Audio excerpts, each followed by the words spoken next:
Hey, salut les amis. Avez-vous déjà entendu parler de créatures mystiques ou terrifiantes? C'est de ça qu'on parle aujourd'hui.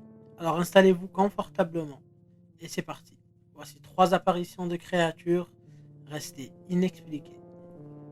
Numéro un, nous avons l'homme papillon ou le Montman. Allez, je vais vous l'épeler. Bande de petits vénards. Va. Je sais que vous allez tous aller le chercher sur Google. C'est Mothman comme nom. Les présentations faites, entrons dans le vif du sujet. Les premiers témoignages remontent à 1966 en Virginie occidentale aux États-Unis, quand les fermiers disent avoir aperçu une créature sombre d'environ 2 mètres de haut. Dotée d'ailes, la créature aurait des yeux rouges flamboyants. C'est terrifiant quand même. Le 15 décembre 1967, la créature aurait été aperçue par des témoins juste avant l'effondrement du pont Silver Bridge en Virginie occidentale. Plusieurs dizaines de témoins affirment avoir vu la créature juste avant les événements, ce qui a poussé l'ufologue John Kell à recueillir des témoignages de centaines de personnes. Il est arrivé à une conclusion des plus terrifiantes.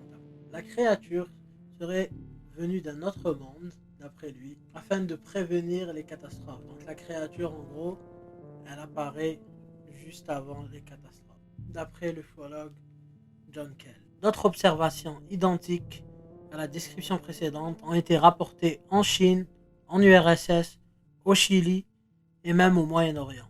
Nous allons passer maintenant à notre deuxième créature, le démon de la guerre. Eh oui, le démon de la guerre. En 2004, Rick Platoon, un jeune soldat du corps des US Marines, s'est vu envoyé en Afghanistan dans la guerre des USA avec les talibans.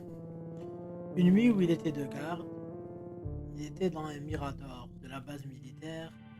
Vers 3 heures du matin, il entendit un bruit provenant du cimetière avoisinant la base, où étaient enterrées des victimes de guerre.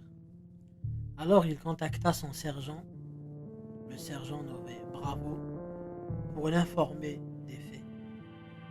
Ce dernier lui ordonna d'aller vérifier à l'aide d'une lampe torche pour voir qu'est-ce qui se passait. C'est à ce moment-là que le soldat est descendu pour vérifier avec sa lampe torche. Il a vu une créature. Il l'a décrit comme un démon, avec la chair de son visage qui pendouillait et des yeux rouges qui brûlaient, qui avaient l'air allumés.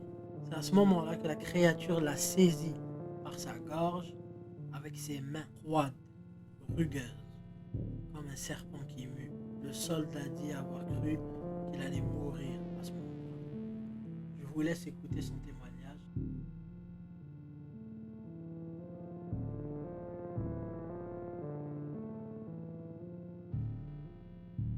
Qui se détache comme s'il pelait. C'était terrifiant. Je ne pouvais pas parler, ni crier, ni respirer.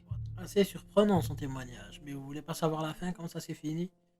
Donc le soldat dit avoir perdu conscience pendant quelques instants, et à ce moment-là, quand il a repris conscience, la créature avait disparu. De plus, ce récit a été confirmé par son sergent, donc le sergent Bravo, sur une série Netflix qui s'appelle L'Irréel.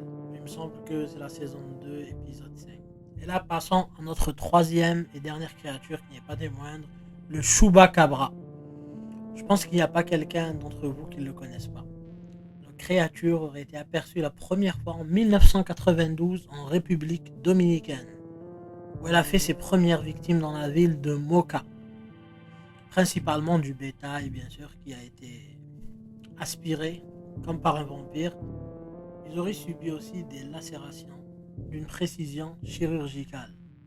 Mais c'est en 1997 qu'il y a eu une explosion des cas reportés au Brésil. Même un policier a déclaré avoir vu la créature après avoir reçu un appel des citoyens effrayés qui avaient vu cette dite créature, donc le Chupacabra.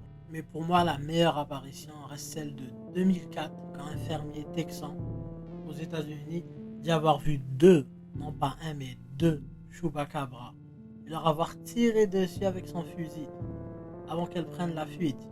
Il retrouva alors une de ses vaches avec la colonne vertébrale retirée à partir d'une incision au niveau de la nuque sans autre dégât apparent. Quelques jours après, les deux créatures en question, donc les deux Chupacabras, ont été retrouvées morts à quelques kilomètres suite au tir de fusil du paysan. Les deux créatures ont été analysées par des biologistes. Je trouve ça très intéressant. Et devinez quelles étaient leurs conclusions. Les deux créatures étaient d'une espèce canine non identifiée. Sur ce, les amis, à la prochaine!